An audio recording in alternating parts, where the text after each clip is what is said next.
Hi yo-yo viewers, subscribe చేసేటప్పుడు అక్కడ ఉండే గంట సింబల్ ను ప్రెస్ చేయడం మర్చిపోవద్దు. Garuda Express, an international courier service.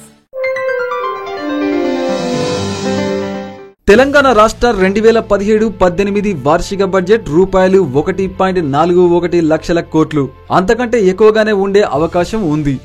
రాష్ట్ర ప్రభుత్వం ఈ మేరకు ప్రతిపాదించాలని యోచిస్తున్నట్లు తెలిసింది.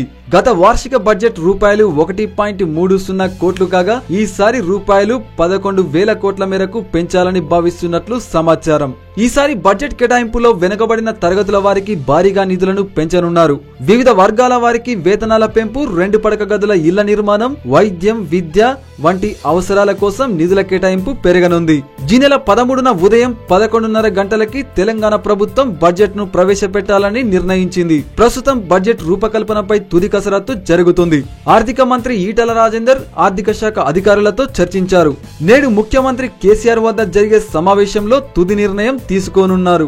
సాయంత్రం 6 గంటలకు సీఎం అధ్యక్షతన ఆయన నివాసమైన ప్రగతి భవన్ లో జరిగే మంత్రి మండలి సమావేశంలో 2017-18 ఆర్థిక బడ్జెట్ ను ఆమోదించనున్నారు.